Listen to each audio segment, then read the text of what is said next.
Hi అండి అందరికీ. AP history MCQ సిరీస్ని చూస్తున్నాం కదండి. ఇంకా ఎవరైనా ప్లేలిస్ట్ని కనుక చెక్ చేయకపోతే ఒకసారి చెక్ చేసి రండి. ఎంసీక్యూ సిరీస్ అనేవి చాలా ఇంపార్టెంట్ అండి మెయిన్స్కి, మెయిన్లీ ఏపీ హిస్టరీకి సంబంధించి. ఎందుకంటే ఏపీ హిస్టరీలో మెయిన్గా స్టాటిక్ పార్ట్ నుంచే క్వశ్చన్స్ వస్తాయి. సో దాని మీదనే ఎంసీక్యూ సిరీస్ అనేవి చేస్తున్నామండి. మెయిన్స్లో అయితే చాలా యూజ్ అవుతాయి. సో ఒకసారి చెక్ చేయండి. ఈరోజు జైన బౌద్ధ మతాల గురించి చూద్దామండి ఎంసీక్యూస్ అనేవి. సిలబస్లో అయితే స్పెషల్గా మెన్షన్ అయితే లేదండి, కాకపోతే యూనిట్ 1లో జైన బౌద్ధ మతాల గురించి కవర్ అవుతుంది. సో దాని నుంచి బిట్ వచ్చే ఛాన్స్ అయితే ఉంది. సో మిస్ చేయకుండా జైన బౌద్ధ మతాల గురించి కూడా చూసేద్దాం ఒకసారి. ఫస్ట్ క్వశ్చన్ని చూద్దామండి. ఆంధ్రదేశంలో మహాసాంఘికవాదాన్ని ప్రవేశపెట్టిందెవరు? నాగార్జునుడు, బుద్ధఘోషుడు, వసుబంధు, మహాదేవ భిక్షువు. మహాసాంఘికవాదాన్నండి ఆంధ్రదేశంలో, భారతదేశంలో అని అడగట్లేదు, ఆంధ్రదేశంలో. మనకి కరెక్ట్ ఆన్సర్ వచ్చేసి మహాదేవ భిక్షువు అండి. ఆయన ఈ సాంఘికవాదాన్ని ప్రవేశపెట్టారు. Next question. అశోకుడు ఆంధ్రదేశానికి పంపిన బౌద్ధ మత ప్రచారకుడు ఎవరు? మహాకాత్యాయనుడు, మొగ్గలిపుత్తతిస్స, మహాదేవ భిక్షువు, ఊపాలి. అశోకుడు పంపాడంటండి ఆంధ్రదేశానికి బౌద్ధ మతాన్ని ప్రచారం చేయడం కోసం. ఆంధ్రదేశానికి ఎవరిని పంపారు అశోకుడు అని అడుగుతున్నారు. కరెక్ట్ ఆన్సర్ వచ్చేసి మహాదేవ భిక్షు అండి. ఆప్షన్ 3 మహాదేవ భిక్షు అనేది కరెక్ట్. అశోకుడు బౌద్ధ మత ప్రచారం కోసం ఆంధ్రదేశానికి మహాదేవ భిక్షువుని పంపారండి. Next question. నాగార్జున కొండలో అంటే శ్రీపర్వతం వెలసిల్లిన శైలి ఏది? నాగార్జున కొండలో ఏ శైలి అనేది ఎక్కువగా వెలసిల్లింది అని అడుగుతున్నారు. ఉత్తర శైల, అపర శైల, సిద్ధార్థిక శైల, రాజనిధిక శైల.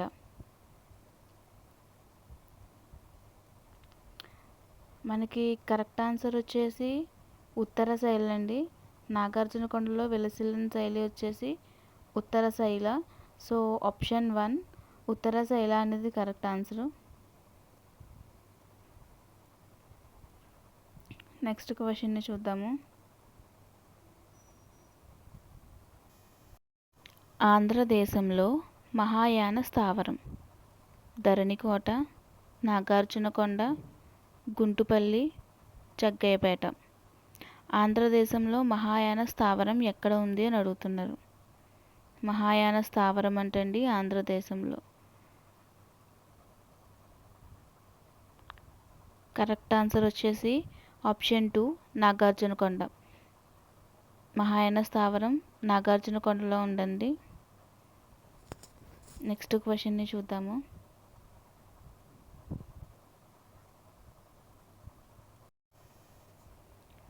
కన్నడం కవిత్రయంగా ఎవరిని పేర్కొంటారు? పంపడు, రన్నడు, పొన్నడు, బద్దన. ఇక్కడ కవిత్రయం అంటే ముగ్గురండి. కన్నడం కవిత్రయంగా ఎవరిని పేర్కొంటారు అని చెప్పని క్వశ్చను. సో ఈ నలుగురిలో ఎవరో ఒక ముగ్గురు పేర్లు చెప్పాలి. మనకి కరెక్ట్ ఆన్సర్ వచ్చేసి పంపడు, రన్నడు, పొన్నడు. వీళ్ళు ముగ్గురిని కన్నడం కవిత్రయంగా పేర్కొంటారండి. సో కరెక్ట్ ఆన్సర్ వచ్చేసి ABC. నెక్స్ట్ క్వశ్చన్ని చూద్దాము. జైన సాహిత్యం ప్రకారం మొదటి తీర్థంకుడు ఋషభనాథుని కుమారులు బాహుబలి మరియు భరతుడు ఏ ప్రాంత పాలకులు? గోమటేశ్వర, పోతన్, దానినే బోధన్ అని కూడా అంటారు, మగధ, కొలనుపాక. వృషభనాథుడి కుమారులు అంటండి బాహుబలి, భరతుడు ఏ ప్రాంతాన్ని పాలించారు అని చెప్పని అడుగుతున్నారు. జైన సాహిత్యం ప్రకారం బాహుబలి మరియు భరతుడు అనేవారు పోతన్ ఆర్ బోధన్ ఈ ప్రాంతాన్ని పాలించారండి. సో మనకి కరెక్ట్ ఆన్సర్ వచ్చేసి ఆప్షన్ 2 పోతన్ ఆర్ బోధన్.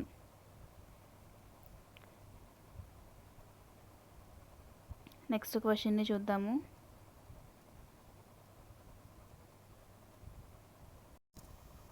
వజ్రగుచ్చం లేదా సరస్వతి గుచ్చం అను ఉపశాఖలు ఈ మతానికి చెందినవి. బౌద్ధం, జైనం, శైవం, అజవీకం. వజ్రగుచ్చం లేదా సరస్వతి గుచ్చం అనేవి ఏ మతానికి చెందినవి, ఆ మతం నుంచి ఏర్పడ్డాయండి ఉపశాఖల కింద. అవి దేనివి అని అడుగుతున్నారు. మనకి కరెక్ట్ ఆన్సర్ వచ్చేసి ఆప్షన్ 2 జైన మతం అండి. జైన మతం నుంచే వజ్రగుచ్చం లేదా సరస్వతి గుచ్చం అనే ఉపశాఖలు ఏర్పడ్డాయి. సో కరెక్ట్ ఆన్సర్ వచ్చేసి ఆప్షన్ 2 జైనం. నెక్స్ట్ క్వశ్చన్ని చూద్దాం.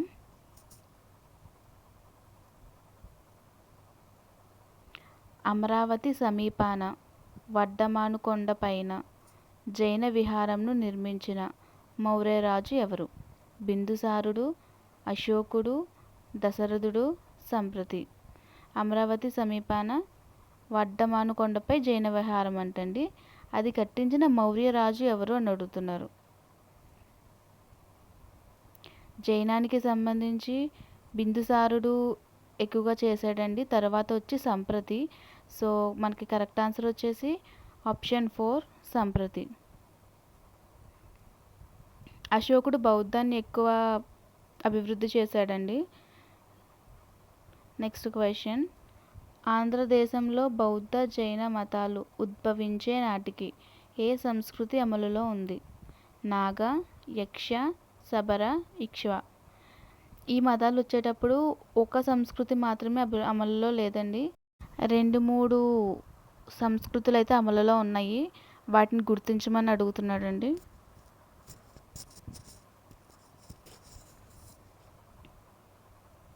క్వశ్చన్ని 2-3 సార్లు చదువుతూ ఆన్సర్ చేయాలండి. అప్పుడే మనం కరెక్ట్ ఆన్సర్ చేయగలం. ఒకసారి చేసి పెట్టేస్తే కనుక మిస్టేక్స్ పెట్టేస్తామండి మ్యాక్సిమం. సో మెయిన్స్లో మాత్రం క్వశ్చన్ని 1-2 సార్లు చదవండి. ఈ క్వశ్చన్కి ఆన్సర్ వచ్చేస్తే ఆప్షన్ 1 ఏబిసి నాగ, యక్ష, శబర. ఈ 3 సంస్కృతులు ఆంధ్రదేశంలో ఉన్నాయండి జైన ఆర్ బౌద్ధ మతాలు ఉద్భవించే సమయానికి. నెక్స్ట్ క్వశ్చన్ని చూద్దాము.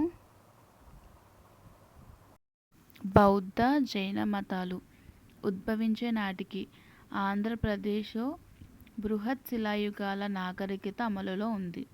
బృహత్ శిలాయుగం మానవులు ఈ క్రింది ఏ నమ్మకాన్ని కలిగి ఉన్నారు? పితృదేవతారాధన, భూతప్రేత, పిశాచాలపై నమ్మకం, మంత్రతంత్రాలపై నమ్మకం. భూతప్రేత, పిశాచాలు, మంత్రతంత్రాలు ఇవన్నీ రిలేటెడ్గా సేమ్గానే ఉన్నాయండి. సో మనకి కొంచెం కామన్ సెన్స్తో ఆలోచిస్తే ఆన్సర్ అనేది ఆప్షన్ 5 పైవన్నీ. వీటిని ఇలా కాకుండా వేరే విధంగా కూడా అడగచ్చండి. అంటే ఆప్షన్ 1 1 2 3 2 3 4 1 2 4 ఇలా కూడా అడగచ్చు. నేనైతే కొంచెం సింపుల్గా ఇచ్చేసానండి. కొంచెం రిలేటెడ్గానే ఉన్నాయి కదా చెప్పేస్తారు అని చెప్పని. సో మనకి కరెక్ట్ ఆన్సర్ వచ్చేసి ఆప్షన్ 5 పైవన్నీ. నెక్స్ట్ క్వశ్చన్ని చూద్దామండి.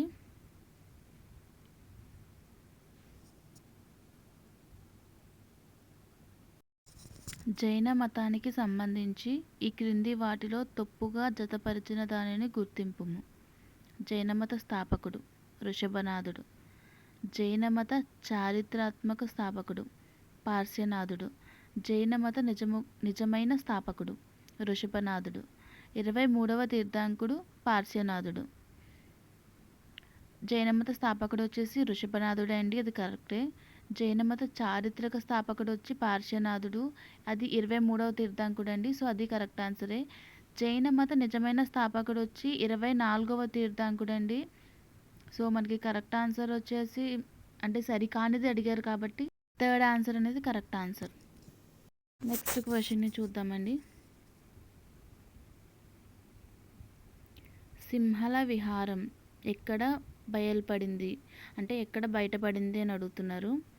జగ్గయ్యపేట, ఘంటసాల, నాగార్జునకొండ, అమరావతి. సింహల విహారం ఎక్కడ కనిపించింది అని అడుగుతున్నారు. మనకి కరెక్ట్ ఆన్సర్ వచ్చేసి నాగార్జునకొండ అండి. నాగార్జునకొండలోనే కనిపించింది సింహల విహారం అనేది. నెక్స్ట్ క్వశ్చన్ని చూద్దామండి.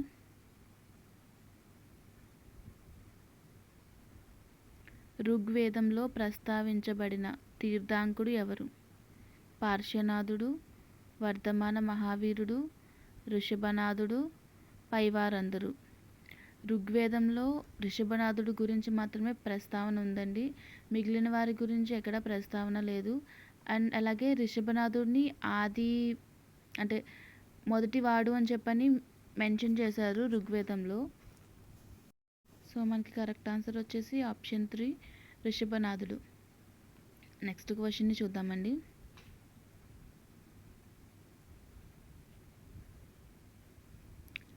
తీర్థంకుడు అంటే అర్థం ఏమిటి? దైవానికి లొంగి ఉండట, మోక్షానికి మార్గదర్శకుడు, జీవానికి కారణం తీరం. మనకి కరెక్ట్ ఆన్సర్ వచ్చేసి మోక్షానికి మార్గదర్శకుడు తీర్థంకుడు అండి. సో ఆప్షన్ 2 మోక్షానికి మార్గదర్శకుడు అనేది కరెక్ట్ ఆన్సరు. తీర్థంకుడు అంటే మోక్షానికి మార్గదర్శకుడు. గుర్తుపెట్టుకోవాలండి పాయింట్స్ అన్నీని. ప్రాచీన కాలంలో జైన మతం ప్రధానంగా ఏ ప్రాంతంలో ప్రాచుర్యం పొందింది? కర్ణాటక, కళింగ, ఆంధ్ర, తెలంగాణ. ప్రాచీన కాలంలో జైన మతం ప్రధానంగా ప్రసిద్ధి ఎక్కడ చెందింది, ఏ ప్రాంతాల్లో చెందింది అని అడుగుతున్నారండి. కర్ణాటక, కళింగ ప్రాంతాల్లో ప్రాచుర్యం పొందింది. సో కరెక్ట్ ఆన్సర్ వచ్చేసి ఆప్షన్ 1 AB అనేది కరెక్ట్ ఆన్సర్. నెక్స్ట్ క్వశ్చన్ని చూద్దాము. వేంగి చాళుక్యుల రాజైన కుబ్జ విష్ణువర్ధనుని భార్య అయ్యన్న మహాదేవి కవరూర గణపతులు అనే జైన మత శాఖ వారిని బెజవాడలో నెడుం బసదిని నిర్మించి దానికి ఏ గ్రామాన్ని దానం చేసింది? కుబ్జ విష్ణువర్ధనుని భార్య అయ్యన్న మహాదేవి జైనుల కోసం ఏ గ్రామాన్ని దానం చేసింది అని అడుగుతున్నారండి సింపుల్గా. సో మనకి కరెక్ట్ ఆన్సర్ వచ్చేసి ముషినికొండ గ్రామం అండి. ఆ గ్రామాన్ని దానం చేసింది. ఇలా దానం చేసిందని తెలియజేసే శాసనం వచ్చి ముషినికొండ శాసనం. సో మనకి కరెక్ట్ ఆన్సర్ వచ్చేసి ఆప్షన్ 1 ముషినికొండ. Next question. కర్కాయల గుట్టలో చక్రీశ్వరి అనే జైన విగ్రహాన్ని ప్రతిష్ఠించిన కవి ఎవరు? పంపకవి, జీనవల్లభుడు, సోమదేవసూరి, పద్మకవి. ఏ కవి జైన విగ్రహాన్ని ప్రతిష్ఠించారంటే అండి కర్కాయల గుట్టలో చక్రీశ్వరి అనే జైన విగ్రహం అంట. జీనవల్లభుడు అండి. జీనవల్లభుడు ఆ విగ్రహాన్ని ప్రతిష్ఠించారు. సో కరెక్ట్ ఆన్సర్ వచ్చేసి జీనవల్లభుడు. ఆప్షన్ 2 అనేది కరెక్ట్ ఆన్సర్. నెక్స్ట్ క్వశ్చన్ని చూద్దాము. ఉత్తర శైలుల ప్రధాన కేంద్రం ఏది? జగ్గయ్యపేట, భట్టిప్రోలు, గుడివాడ, అమరావతి. ఉత్తర శైలుల ప్రధాన కేంద్రం కరెక్ట్ ఆన్సర్ వచ్చేసి ఆప్షన్ 1 జగ్గయ్యపేట. జగ్గయ్యపేట అనేది ఉత్తర శైలుల ప్రధాన కేంద్రం అని. Next question. ధరణికోటలోని శిల్పం సాంచి బృహత్ శిల్పాల కంటే ప్రాచీనమైనదిగా ఏ శాసనం ద్వారా తెలుస్తుంది? జగ్గయ్యపేట శాసనం, నేలకొండపల్లి శాసనం, ధరణికోట శాసనం, విజయనగర శాసనం. ధరణికోటలో శిల్పం అనేది సాంచి బృహత్ శిల్పాల కంటే ప్రాచీనమైనదంటండి అని చెప్పని ఏ శాసనం తెలిపింది అని అడుగుతున్నారు. మనకి కరెక్ట్ ఆన్సర్ వచ్చేసి ఆప్షన్ 3 ధరణికోట శాసనం అండి. ఈ శాసనం ద్వారా ధరణికోటలో ఉన్న శిల్పాలు సాంచి అండ్ బృహత్ శిల్పాల కంటే ప్రాచీనమైనదని తెలుస్తుంది. Next question. ఆర్యదేవుని శతశాస్త్రానికి వ్యాఖ్యానం రాసింది ఎవరు? దిగ్నాగుడు, నాగార్జునుడు, వసుబంధు, బుద్ధఘోషుడు. ఆర్యదేవుడు రాసిన శతశాస్త్రానికి వ్యాఖ్యానం రాశారంటండి నలుగురిలో ఒకరు. ఎవరు అని అడుగుతున్నారు. వసుబంధు రాశాడండి. సో ఆప్షన్ 3 వసుబంధు అని కరెక్ట్. వసుబంధు ఆర్యదేవుని శతశాస్త్రానికి వ్యాఖ్యానం అనేది రాశాడు. నెక్స్ట్ క్వశ్చన్ని చూద్దాము. ప్రసిద్ధ జైన కేంద్ర ఆర్యవటం ఆంధ్రాలోని ఏ జిల్లాలో కలదు? పశ్చిమ గోదావరి, తూర్పు గోదావరి, కృష్ణా, అనంతపురం. ఆర్యవటం అదొక జైన కేంద్రం అండి. అది ఆంధ్రాలో ఏ జిల్లాలో ఉంది అని అడుగుతున్నారు. మనకి కరెక్ట్ ఆన్సర్ వచ్చేసి ఆప్షన్ 1 పశ్చిమ గోదావరి జిల్లా అండి. పశ్చిమ గోదావరి జిల్లాలో ఆర్యవటం అనేది ఉంది. అది ప్రసిద్ధ జైన కేంద్రం. నెక్స్ట్ క్వశ్చన్ని చూద్దాము. హేమచంద్రుడు రచించిన గ్రంథం ఏది? సమయసారం, కవితారాగం, పరిశిష్ట పర్వం, బృహత్తేమ. ఈ నాలుగిట్లో ఒకటి హేమచంద్రుడు రచించిన గ్రంథం అండి. అది ఏమిటి అని అడుగుతున్నారు. మనకి కరెక్ట్ ఆన్సర్ వచ్చేసి పరిశిష్ట పర్వం అండి. హేమచంద్రుడు రచించాడు పరిశిష్ట పర్వం. సో ఆప్షన్ 3 అనేది కరెక్ట్ ఆన్సర్. నెక్స్ట్ క్వశ్చన్ని చూద్దామండి.